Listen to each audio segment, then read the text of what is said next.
Bum, bum, bum, bum, bum, bum, bum, bum. Bum, bum, bum, bum, bum, bum. Hey, everybody, come on in here. It's Monday morning, and you know what time it is. It's time for Coffee with Scott Adams and a little thing I call the simultaneous sip. You might know it as the best thing ever, because if you've tried to enjoy your morning without the simultaneous sip, well, you can do it. Yeah, you could do it. It's just not as good.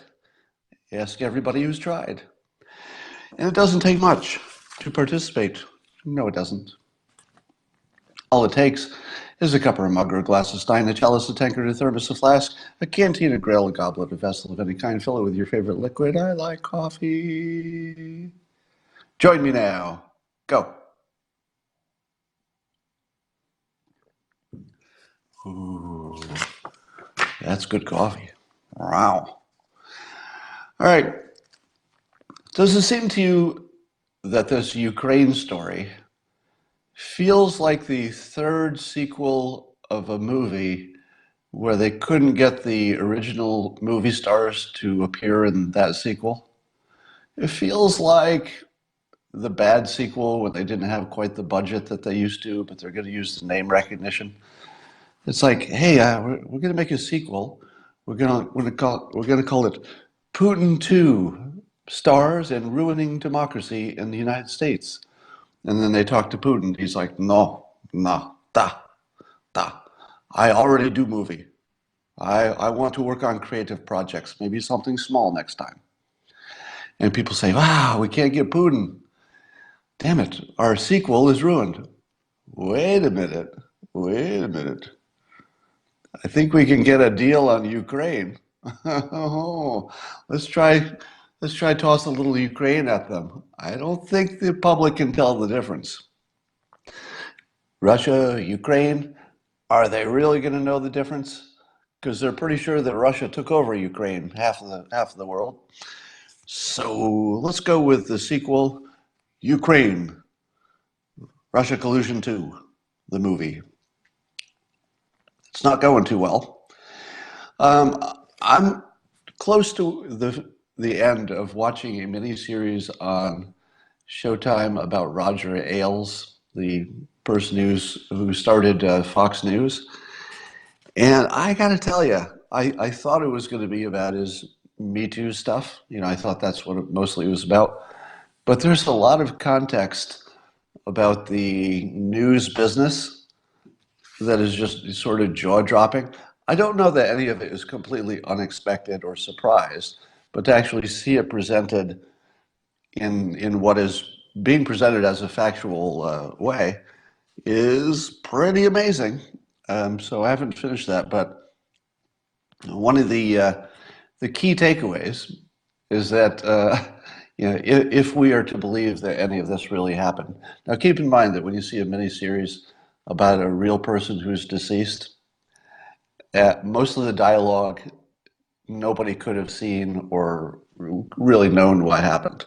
So 100% of the dialogue, or probably 98% of it, is made up by the movie makers to be as close as they can get to what they believe happened behind closed doors.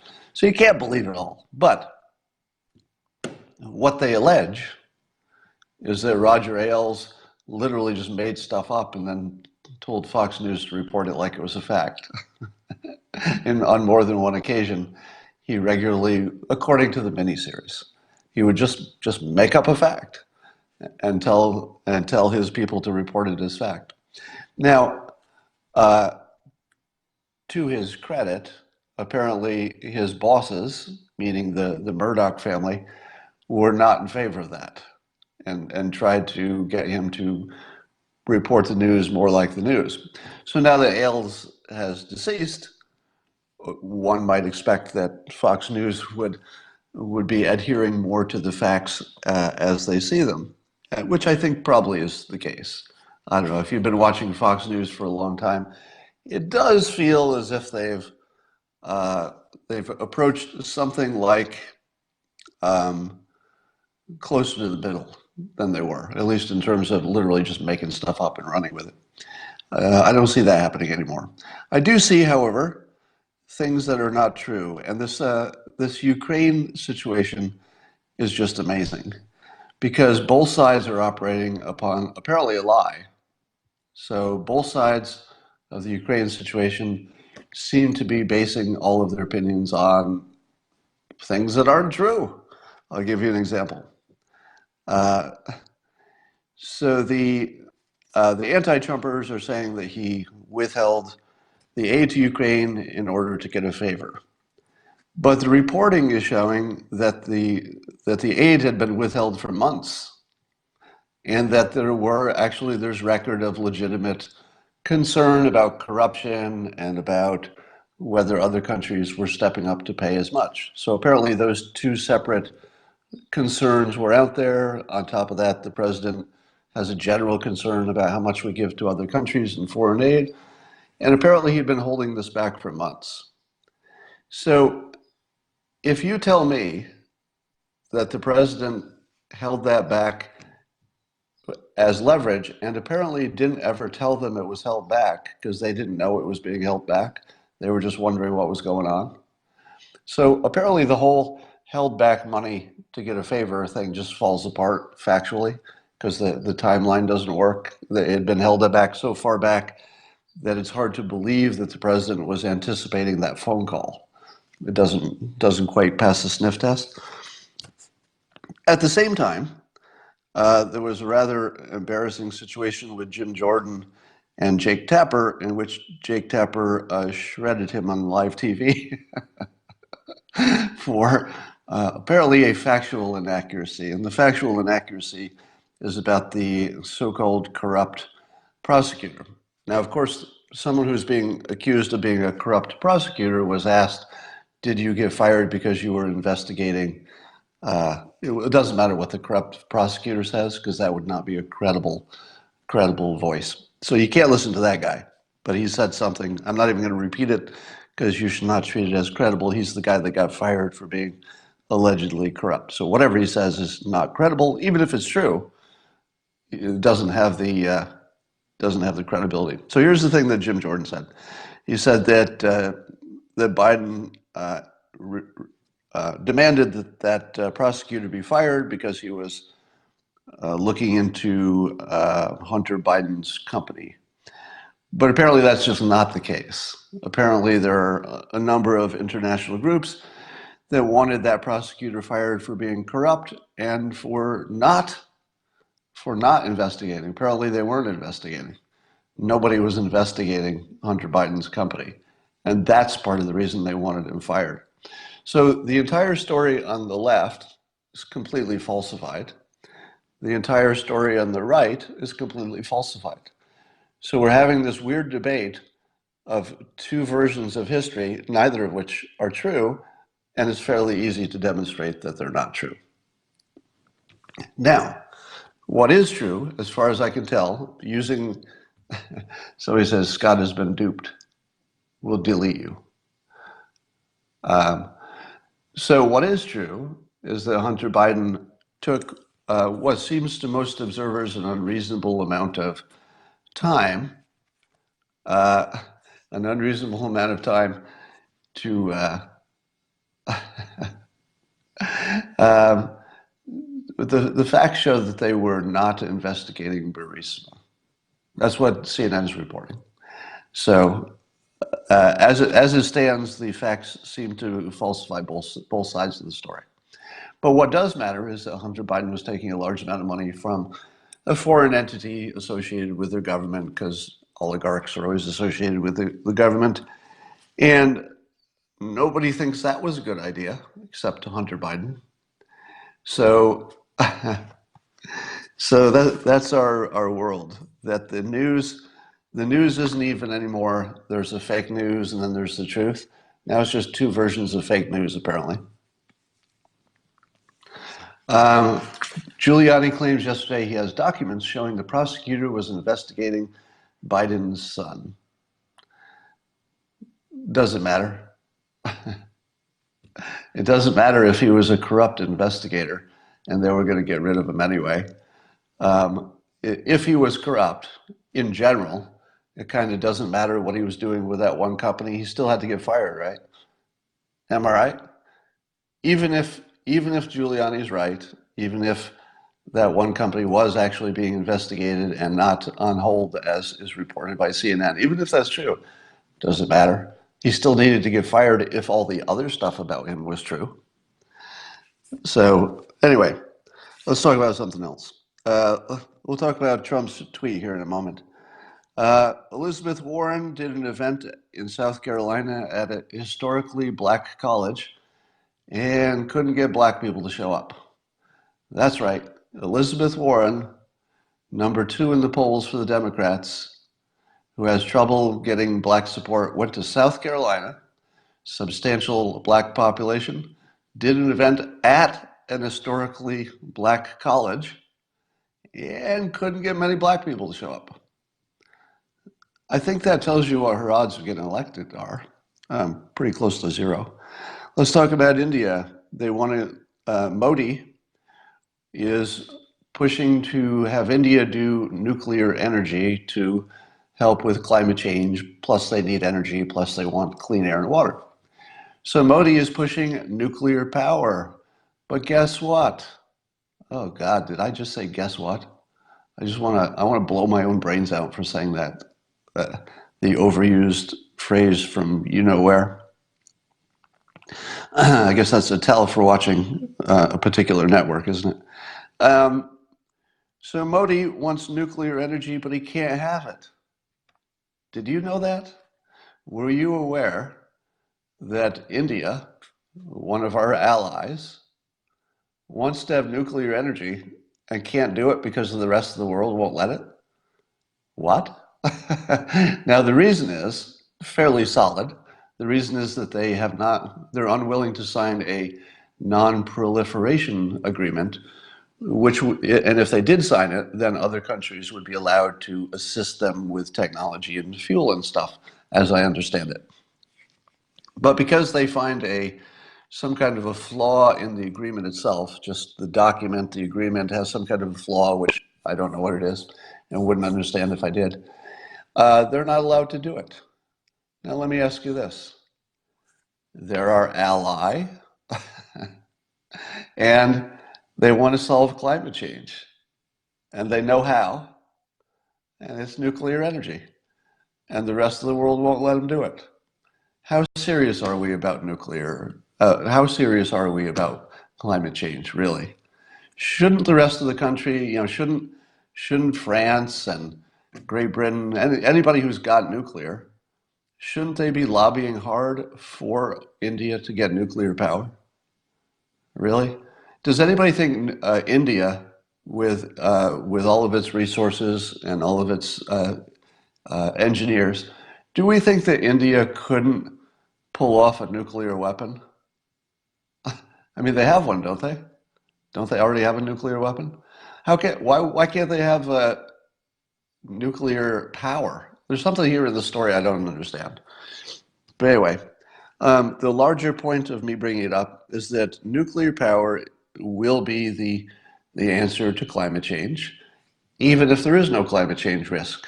It's the only thing that makes everybody happy and we can actually do, and there's no other option. That's it.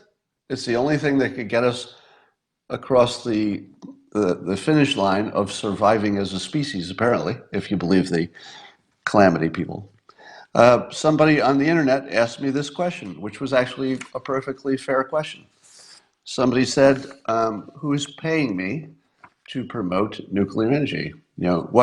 How much am I being paid by the nuclear energy or anybody else to promote nuclear? The answer, of course, is nothing. Nothing. And I was disappointed to learn that maybe somebody would pay me for for promoting nuclear energy. And I thought, what? I could get paid for this? I've been doing this for free. I don't expect to be paid for it, by the way. Now, one of the reasons that I feel like I can add something to the national conversation, if you will, is because of this very thing. You can reasonably depend that I'm not being paid for my advocacy because already rich and, I wouldn't care about it that much. So no, I'm not being paid by anybody for my nuclear advocacy. It is simply a message which needed to be boosted. And there are a number of situations where I boost messages that I think are good for the world, but are being suppressed for whatever reason. Maybe we have some misunderstandings, some fear, some ignorance. There might be something blocking a better message from getting through. And I try to help amplify those messages. That's pretty much the whole story with me. If you're asking me what's in it for me, which is a good question, by the way, you should be asking yourself, wait a minute, why would he be pushing nuclear energy if nobody's paying him? And it probably will be bad for him, meaning that there will be X number of people who will hate me for my position. Why would you take a position that gives you no compensation and makes people hate you, which will actually reduce your income because in my case, people punish me by not buying my book or not reading Dilbert or something. So why would I do something that is clearly bad for me economically? It's obviously bad for me economically. Trust me on that. And no gain. Why would I do that? Well, I'm of the view that nobody does anything for nothing. Wouldn't you agree? Can't we agree that nobody really does anything for nothing? So there must be something I'm getting out of it. And there is. I like being useful. And if it ever came to a point where somebody said, hey, Scott, we will give you some, I don't know, praise or attention for being useful, I'd say, great. Thank you. I like praise. I like being useful. I like being recognized for being useful. But if that never happened, and the only thing that happened was the world was saved from nuclear. The world was saved from, let's say, climate disaster. Let's say the air was cleaned in all around the world and the water was clean. If the only thing that happened was all of those good things, and nobody ever said, thank you, Scott, for your little piece of that, I'd be okay with that. Totally okay. That would be 100% acceptable, not just acceptable, most amazing outcome ever. I would be the happiest person in the world if I were some teeny little piece of something good that happened. Why wouldn't I? How could anybody feel bad about that? Could you? Could you feel bad about being part of something that really made a difference? Of course not. We're all wired that way. It's part of our most basic wiring that we do feel good when we do stuff for the world that's good. We can't help it. So you may have seen Punchy De Niro, Robert De Niro. I call him Punchy because he threatens to punch people. Punchy De Niro went on CNN and dropped the F-bombs on live TV talking about Trump. And when he was asked sort of what's wrong with Trump, he could not articulate any reasons. He just sort of babbled about all the things he does. And I thought to myself, we've now, I think Punchy, Punchy De Niro, I think he marked a turning point in my understanding of the world. And here's the turning point. I no longer see Trump resistance as based on fears, because it used to be. It used to be based on fear. It was, oh no, he's going to ruin the world if he gets elected. But that fear seems to have dissipated by years of Trump administrations so far, in which things are just going well. The big stuff, economy, wars, things are kind of going well. AIDS is being tapped down. And I mean, really, we are in an amazing time. This is a great time to be alive. So people's fears, I think, shrunk. So now they're still locked into opposing Trump, but they've lost the fear, I think. Some few people probably have it, but I think the average person has lost the fear, and that was really the motivating thing. Then the next thing was the facts. They would look at the facts and they say, wait a minute, it seems to be the facts that Russia, he was colluding with Russia. So for a long time, they lost the fear, but then they jumped to the facts. Oh, the facts. These facts from Schiff, who is very reliable. Yes, he's very reliable. And Maxine Waters and all the other reliable Democrats, they're telling my team that there are facts that would say Trump is bad because of Russia collusion. Whoops, the facts disappeared because Mueller could not confirm what they imagined was to be true. So they lost their fear before he got elected. Oh, he's going to ruin the world. Nuclear explosions, we're all going to be rounded up. Gays will be put in concentration camps. Turns out he actually is working hard to eradicate AIDS. Who saw that coming? Well, everybody who voted for him saw it coming. So I believe we're in phase 3, and Punchy De Niro is marking that period. Phase 1, we're afraid of Trump because he hasn't been elected, and we're told he will do terrible things. Phase 2, well, he's doing terrible things, and it happened with Russia.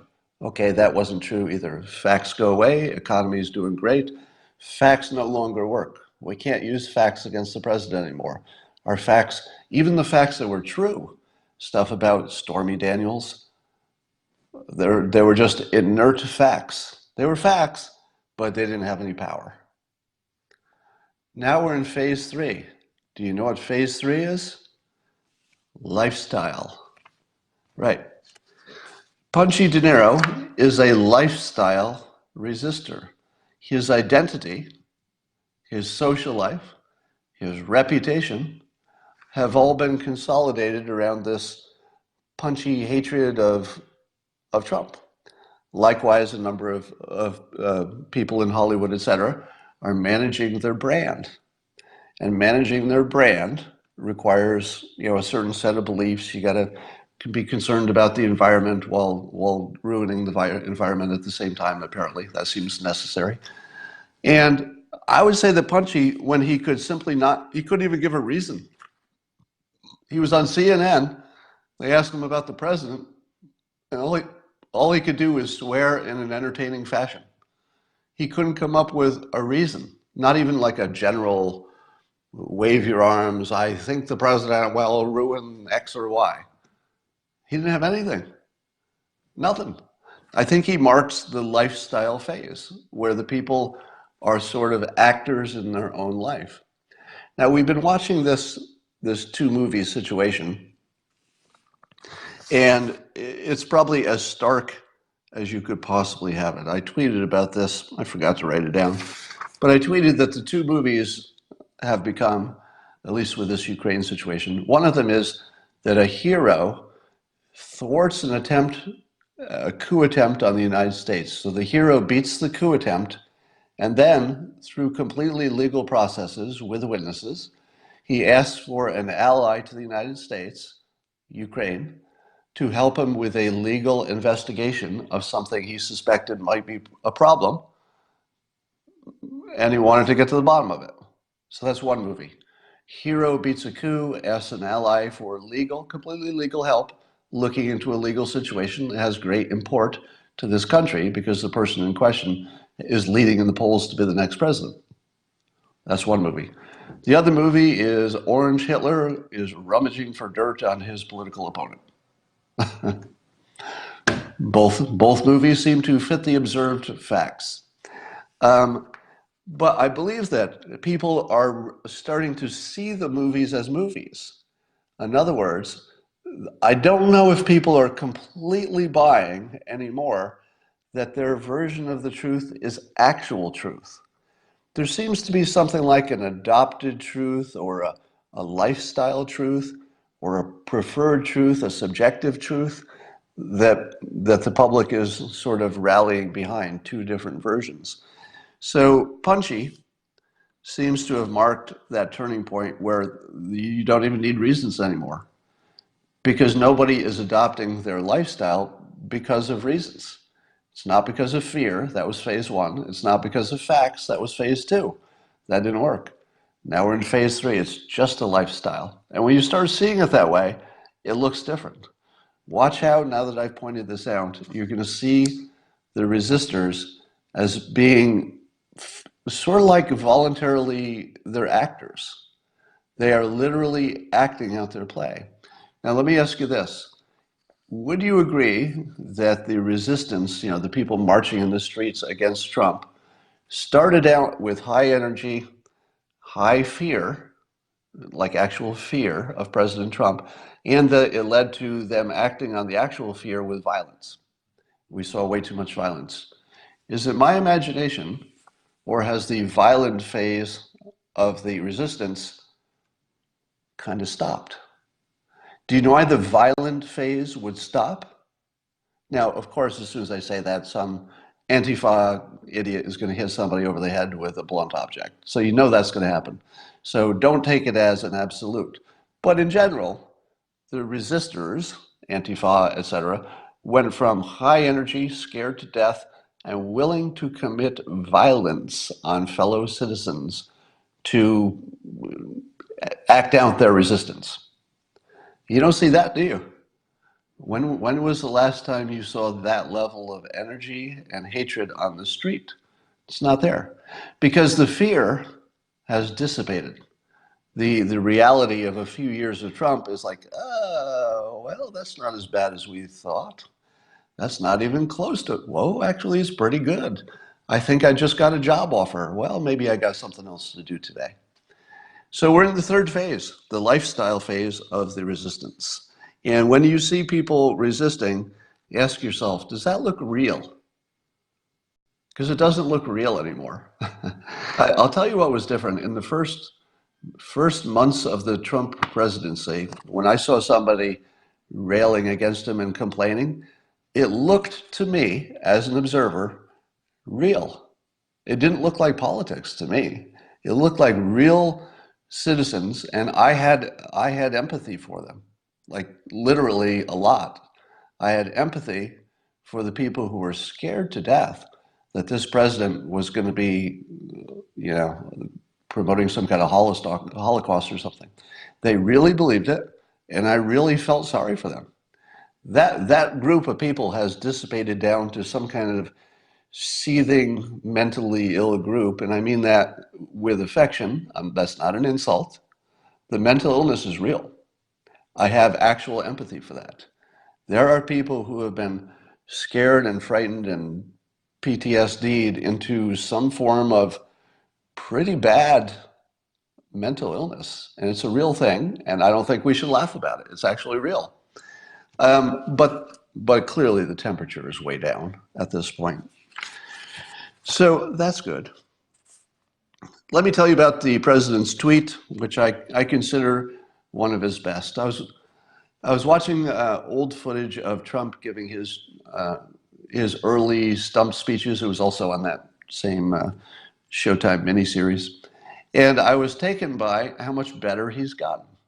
If you look at early footage of Trump when he was just becoming a candidate for president, he was good. And you could see immediately, you know, why he had something special. But if you were to compare Trump 2016 with Trump 2019, man, he's gotten better. So you don't expect people to improve a lot at that age, at anything, right? You don't think people are going to get better at something, you know, starting at age 70, whatever. You think, well, you reach your cap. That's about as good as you're going to get. But Trump has apparently, yeah, somebody says he's more confident. He's more confident, but he's also more practiced. So those two things are really showing. You look at his current performance, and I will call it a performance because I think he would. It's tremendous. It's unambiguously the best we've ever seen. I would say at this point, I'm going to say with complete seriousness, there's no hyperbole to what I'm going to say next. Trump, communication-wise, he's the best president. Better than Lincoln. Of course, Lincoln has some disadvantages, right? Didn't have any technology. So this is sort of an apples to oranges thing. But certainly better than all the modern television presidents. You know, Kennedy had his charisma and stuff. But Trump overall, he just dusts Reagan, he dusts Clinton, he dusts Obama, he's by far the best communicator. Let me give you an example. Now, of course, he does it in a way that maybe nobody will ever do it again because he's more provocative, you know, well, all the things you know. So here's his tweet. He's talking about the whistleblower and the Ukraine stuff. And I'm going to read through it. It's a long one, but then I'm going to go back and I'm going to pick out the technique. Okay? So the first read through is just to get the lay of the land, and then they'll do the technique. So it's a 3-part tweet. That's why it's so long. President Trump said yesterday, like every American, I deserve to meet my accuser, especially when this accuser, the so-called whistleblower, represented a perfect conversation with a foreign leader in a totally inaccurate and fraudulent way. Then Schiff made up what I actually said by lying to Congress. His lies were made in perhaps the most blatant and sinister manner ever seen in the Great Chamber. He wrote down and read terrible things, and then said it was from the mouth of the President of the United States. I want Schiff questioned at the highest level for fraud and treason. In addition, I want to meet not only my accuser, who represented second and third-hand information, but also the person who illegally gave this information, who was largely incorrect, to the whistleblower. Was this person spying, in capital letters, on the US president? Big consequences. Do you know what the big consequences are for being a spy? Death penalty. All right. So what is the president doing right in this tweet? Just about everything. Just about everything. Now remember, when I say he's doing everything right, I mean as a communicator and as a politician. All right? I'm not saying that the facts are correct. Right? The factual accuracy, as we know, doesn't seem to be a factor in persuasion. The whole Ukraine thing is built on lies on both sides, right? It's just, the whole thing is just a big old lie. So the truth isn't actually a factor. It's a variable that can be ignored for the purposes of looking at persuasion. Now, for those of you who are new to me, I'm not saying that facts have no impact. They have an impact on the result all the time. They don't have much impact on how we see things. They don't have much impact on persuasion. So that's what I say. When I say facts don't matter, I mean to persuasion, not to whatever the outcome is. All right, so here's President Trump's technique. His very first sentence, he says, like every American. A great way to start this, because you start by pacing. You say, I am like you. So that's always the best communication style, is to establish that the viewer and the speaker are one and the same. He goes right at it. He goes, like every American, bang. What is one of the strongest brands and feelings that you as an American, most of you are Americans, have, and it's your identity as an American, especially Trump supporters who he's mostly talking to. So when you start your point by saying, like every American, what does every American say? They go, okay, that's your frame. Starting from the frame of we're all Americans, go on, continue. And then he continues. He says, I deserve to meet my accuser. And then he talks about the whistleblower. Now, what's your feeling? Forget about the facts. Forget about the facts. Forget about the law for a moment, because I know what you're going to say. Forget about the facts and the law for a moment. When you hear like every American, you say, okay, you're on my team. We're Americans. And then he says, I deserve to meet my accuser. How do you feel about that? Damn right, you agree with that, right? Legally, he does not have a right to find out who a whistleblower is in this context. All right, we'll all agree that on a factual basis, there's no delineated law or constitutional right that would allow him to see his whistleblower at this phase. If it became a legal problem, a legal case, or even an impeachment, I don't know. But at some point, you could imagine he could find out. But at this point, he does not have that right. But he says, I deserve to meet my accuser. He didn't say I have the right. He said, I deserve. How do you feel about that? If you were accused, because he says, I'm like every American. Imagine you're in this situation. Imagine you're an American and you've been accused of something by somebody you don't know. What's your sense of it? How do you feel about it? How would you feel if it were you? Right?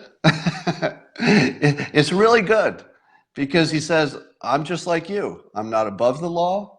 I'm not below the law. That's implied by saying, like every American. like every American, not above the law, not below the law. We're a nation of laws. And he doesn't say, I have a right to meet my accuser. He says, I deserve it. Boom. Now, when people use the word deserve, I always mock them because nobody deserves anything. I mean, I've said that a million times in my life. So like a child or somebody else will say, somebody deserves something. I always say the same thing. Nobody deserves anything. There's just what you can get. That's it. That's your world. If you can convince somebody you deserve something and they buy into that, well, that could be good persuasion. But it's a nonsense concept. We don't deserve anything. They're just rules. Sometimes they're followed, sometimes they're not. Nobody deserves anything. But for persuasion purposes, perfect word. Because you would put yourself in the same situation. You'd say, if I were being accused of something that could literally cost me my job, and I don't know who's accusing me, is that fair? Nope. So this is a really, really strong emotional, reflexive point because it puts people in his corner by saying, I'm not above the law, but I'm not below the law. I'm like every American. I deserve to meet my accuser. That statement is as true as anything that will ever be stated, while at the same time, there's no legal basis for it. Okay? He talks about the so-called whistleblower. So he puts the whistleblower in quotes, and that's good because he's signaling to us that the whistleblower may not be pure. Meaning the whistleblower may not be doing this simply because there was some sense of wrong that they're trying to surface, but rather that it might be a political situation. So he puts it in quotes. He calls it a so-called whistleblower, so we know that there's some doubt. And then he talks about that he represented a perfect conversation with a foreign leader. Now, he's been using that phrase, a perfect conversation. I love it because he's branding it. He actually branded a conversation. That man can brand damn near anything. He can brand people. He can brand border security as the wall. He brands like nobody has ever branded. And he's branded a conversation as the perfect conversation. It's sort of like the immaculate catch in football. Only football fans know what I'm talking about. But the immaculate catch, there was one catch in all of football that got its own brand. It was so special. It was the immaculate reception. Now, Trump has branded a conversation as the perfect conversation. Now, is it true that it was a perfect conversation? Doesn't matter. What matters is he's branded it that way, and it definitely makes a difference because if he repeats it enough, it starts feeling like it's a fact. So, very good technique. And then he says that he's been misinterpreted in an inaccurate and fraudulent way. Then he talks about Schiff, when Schiff did his little parody in front of Congress, where Schiff read something as if the president said it before revealing that he was talking, that it was his own words and he was speaking as if the president. So what Schiff did was parody, which he revealed as parody. So after he did it, he made sure that we knew he'd made that part up.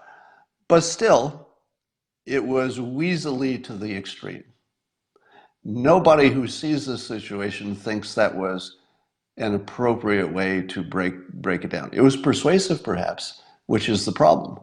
Schiff did something that probably was persuasive. It was persuasive.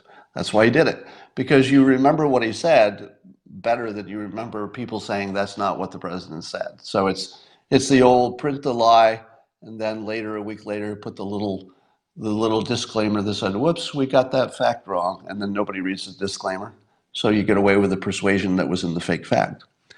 So the president is characterizing Schiff's parody, which even Schiff said was parody at the time when he was done with it.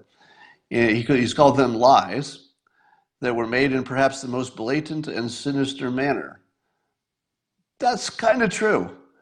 They were, I think you could fairly call them lies because they were presented in a way to persuade the viewer that there were truthfulness to them, that there was a truthy quality to them without being precisely accurate. So I think you could call it a lie. And was it made in a blatant and sinister manner, the most blatant one ever seen in the Great Chamber? Well, here we see the president's hyperbole, which always works. Could it be the most blatant and sinister manner ever seen in the Great Chamber? So that's good technique. Bad technique would be to say it was blatant and sinister. Good technique is to make you wonder if it's the most blatant and sinister thing you've ever seen in the Great Chamber. Imagine how many blatant and sinister things have happened in that chamber. Probably a lot. So if he's making you once again think past the sale, if you're asking yourself, is it the most blatant sinister thing, or is it maybe top 10? But I don't know if it's the most blatant and sinister thing that's ever happened in the Great Chamber. But you know, if it's in the conversation, it's probably in the top 10. So that's a technique to make you think past the question into the less relevant question of whether it's the most blatant and sinister. Trump uses this technique all the time, and it's really good technique. He wrote down and read terrible things, then said it was from the mouth of the president. Well, sort of.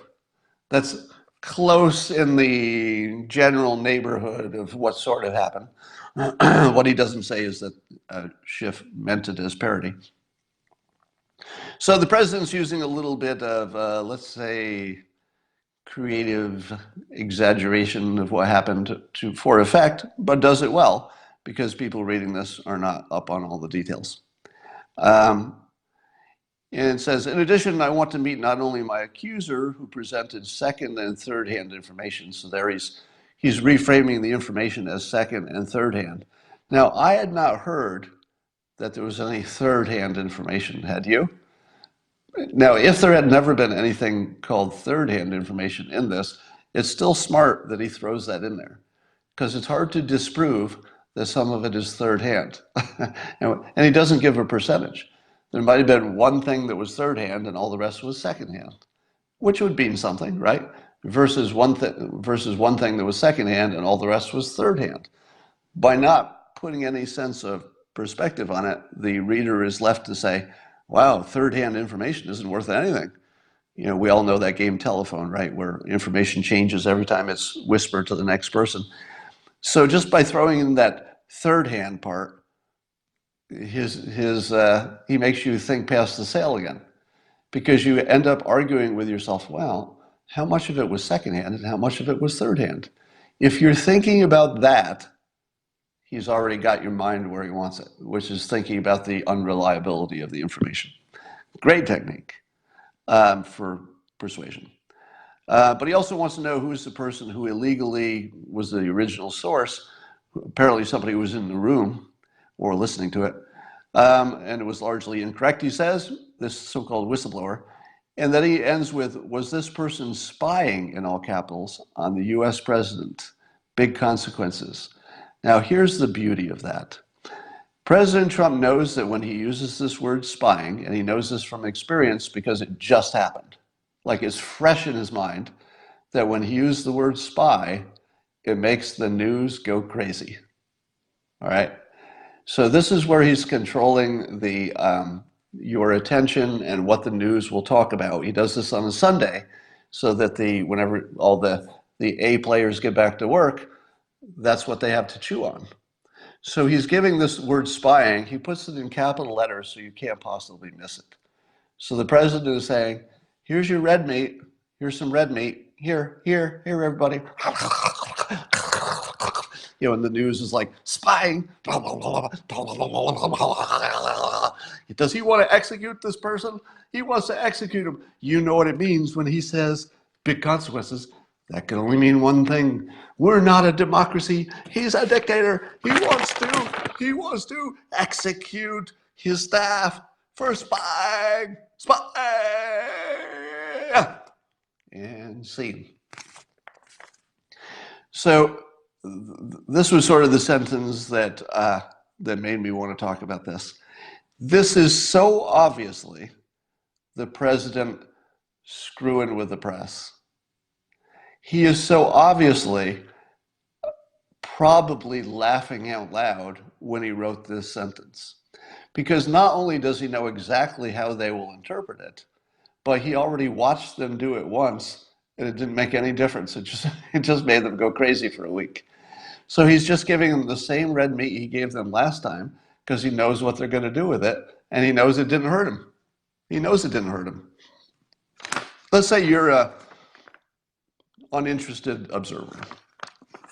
Let's say you're somewhere in the middle, as if there's anybody who's in the middle on Trump. But hypothetically, imagine that there are a few people who are undecided.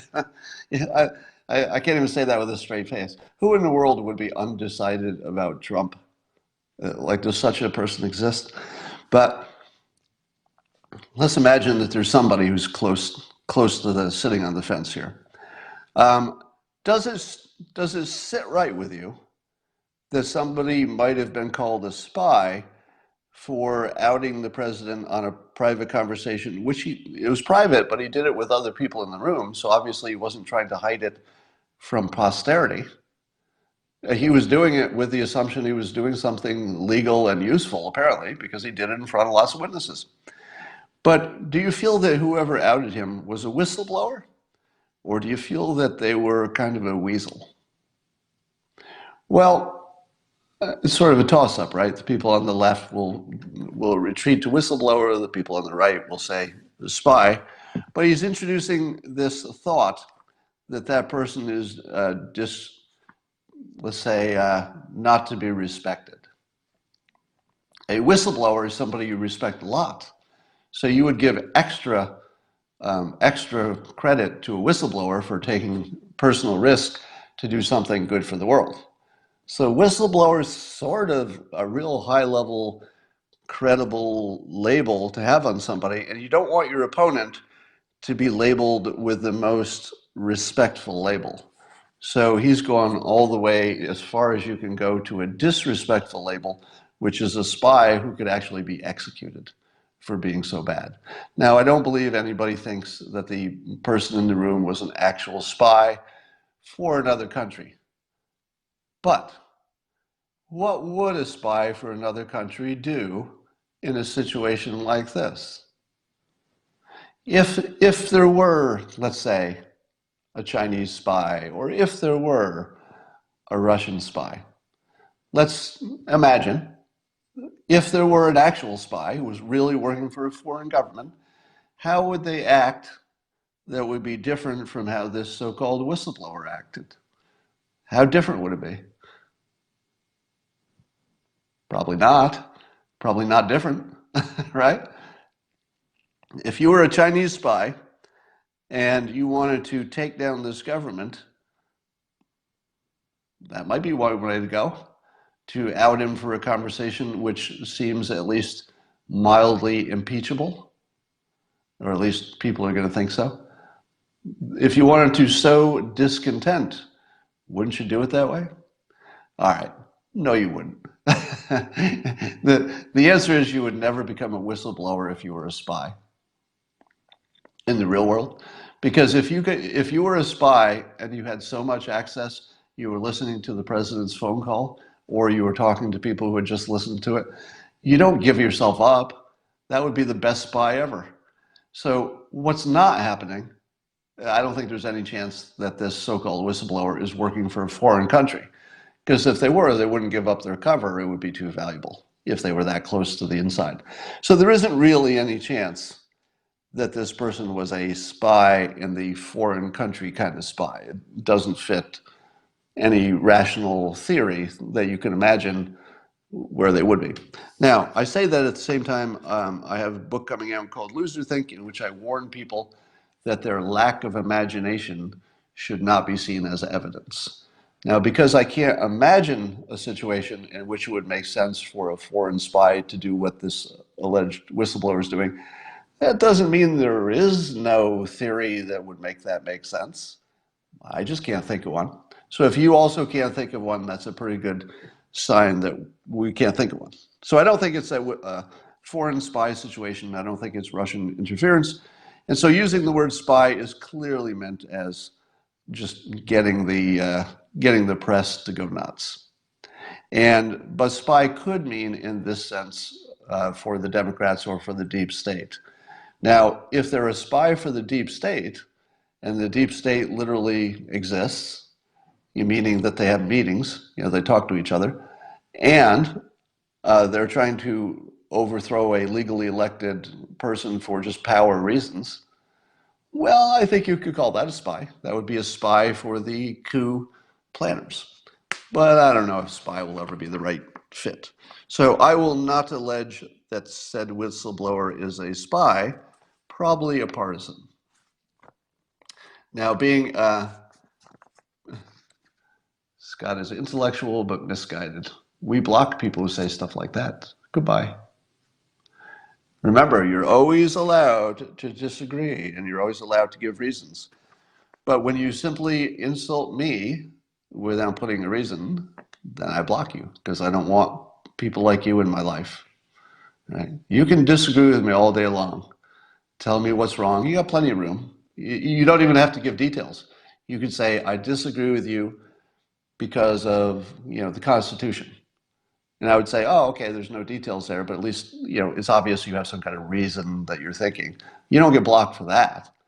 If you even suggest that you have a reason for your opinion, I will not block you, assuming it's a legitimate sounding reason. I don't have to agree with it. It just has to be in the realm of legitimate. All right, that's just my little rule. So, just recapping the president's excellent tweet. He, departs from the fact-checking per usual, uses his hyperbole in place of more accurate language as usual. But damn, it's good because he's creating a news cycle that will look like it's bad for him because people will jump on this and say, "You calling him a spy? You're bringing risk to him. You're a bad person." But it's going to make you deal with the word spy. So if the president makes his critics talk about the president using the word spy, and he does it long enough, more people will hear that the Democrats spied on him in the White House, or the deep state did. So he is getting his message amplified by his critics, which is amazingly good form. And I would say that in this case, I'm not a mind reader, right? So I could be wrong, which is always a good thing to say when you're about to say what I'm going to say. If you ever say something like I'm about to say and you don't throw in, but I could be wrong, you're probably a little overconfident in your opinion. So I could be wrong, but it seems to me that the president is signaling with a wink and a nod to his supporters that he's just getting the anti-Trump press stirred up, and that he's doing it intentionally because it amplifies his message. It looks pretty overt to me, but again, I could be wrong. I'm not a mind reader. All right. Reveal the name of the whistleblower. Yeah, I don't know how that process works. So I think I have to get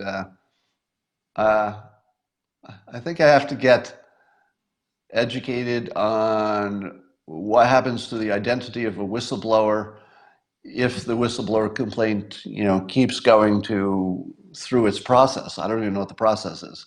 I suppose it depends if there's a crime or not a crime.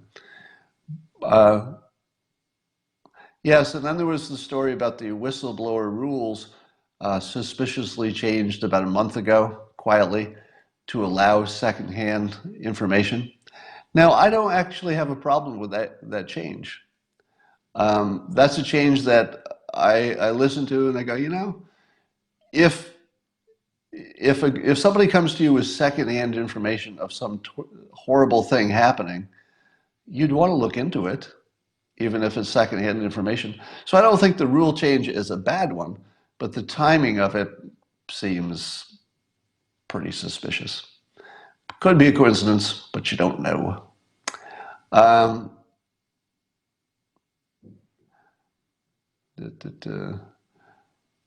just looking at your comments here for a moment. Yeah, who changed it? I think that's still a question that hasn't been answered. All right. Well, let's get back to all the lifestyle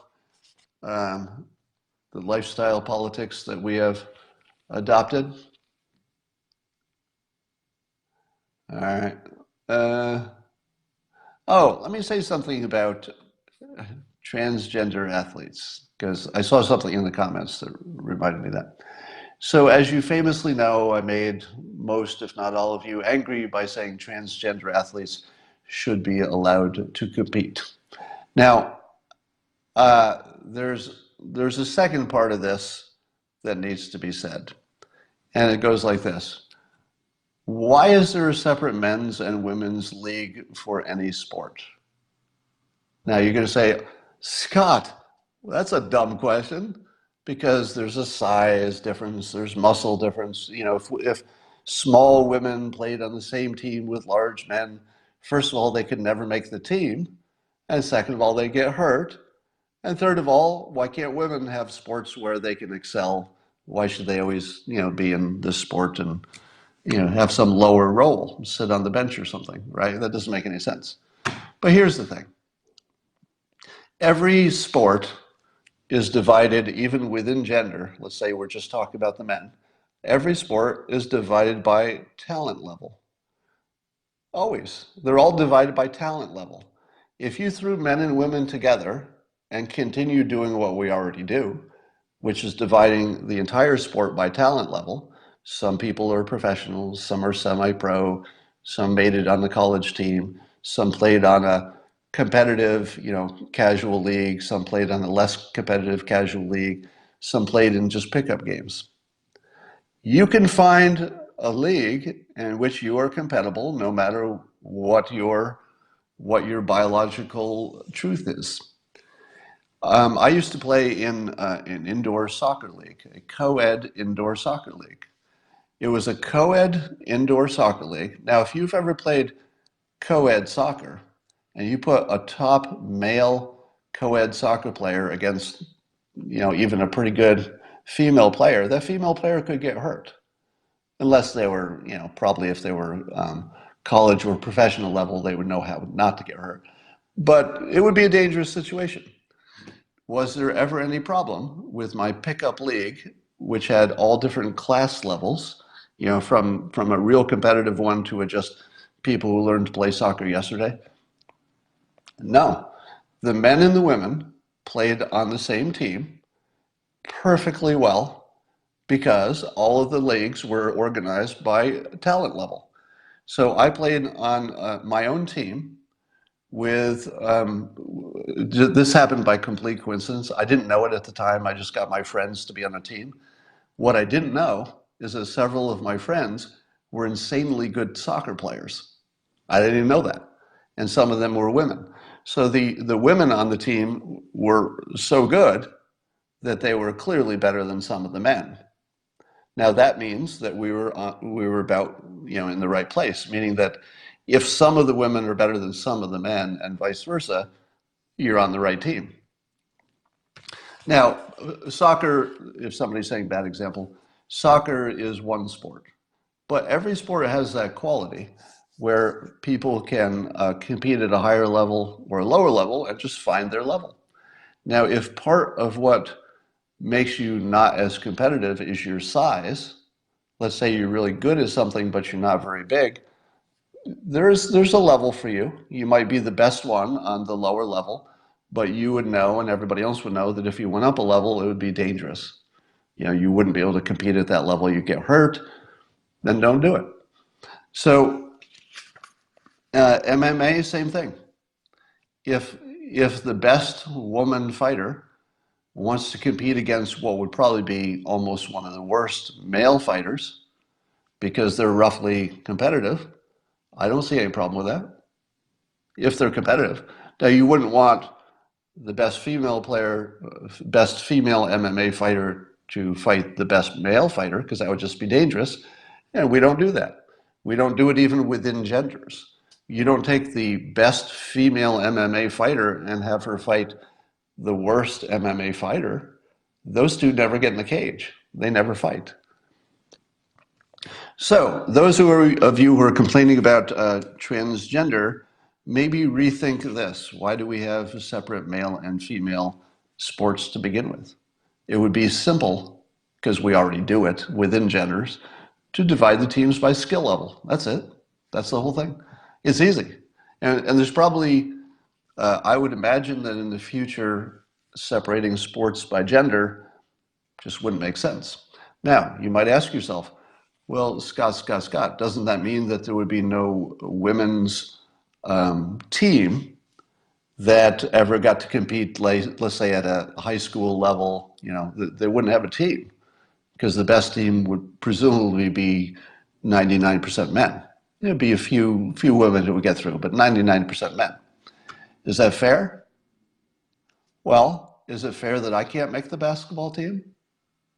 Is that fair? I'm 5'8". So if I can't make my high school basketball team, should they make a new basketball team for me because I'm not tall? Shouldn't I be able to petition my school and get a law changed so that short people can be on the starting team? Why not? Why is it fair that short people can't be on the team? The answer is these things are not designed to be fair. Sports are designed to showcase unfairness. If you think it's anything else, you're probably seeing it wrong. The whole point of sports is to showcase that some people are amazing at it and it's fun to watch them play, and other people are not so good and they are treated as not so good. They get the lesser leagues, fewer people watch them, they don't get the same level of equipment. That's just the way it goes. I would be in the same category as most women because I'm not big enough to play, and 90% of men would also be in the category of not good enough to play on the high school team. 90%, 95%, right? Don't 95% of males not make the team? So who the hell cares that a handful of kids in high school got to be stars and they were all men? I don't care, because I'm not one of them. Screw them. You could get rid of the whole sports in general. I'd be okay with it, because I'm not on the team anyway. Just to be clear, I could have made all of my teams in high school. I went to a very small high school, and I actually could have played on the varsity basketball team. My coach actually asked me to play. But that's how bad the team was. That's not how good I was. That's how bad the teams were.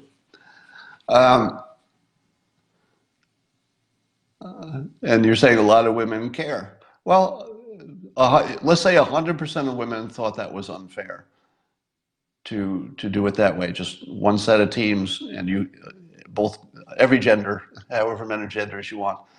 It wouldn't matter how many genders there are, because just anybody could play. You just find your level within the sport.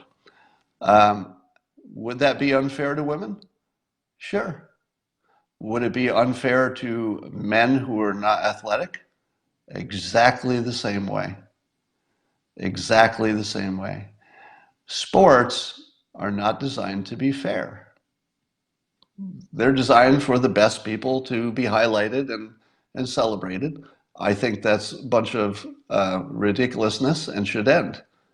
But if people want to do it, I'm in the same category as the women, same category as the transgenders who don't get to play on the varsity team. We all have some physical limitation that prevents us from playing on the top team. So I'm with the trans athletes. I'm with them because I'm more like them than I am like a star quarterback. I'm more like the women than I am like the star quarterback, because I can't make the team either. Can't make the team. I don't have those skills, never can have those skills. So, but I also think sports are a bunch of BS that are, probably overemphasized. All right, that's all I got to say about that. So I'm solidly with the transgender athletes and the women on this. We're all in the same category. We can't make the team either. I just don't care. And I think we should just have one set of sports and everybody could just find their level. It works better than you think it does. And I'll tell you, I have to tell you that co-ed soccer is way more fun than male-only soccer, because I've played a lot of both. And it's fun because it just brings in some extra something. It's just another level of variable that makes it better. That's all for me. I'll talk to you later.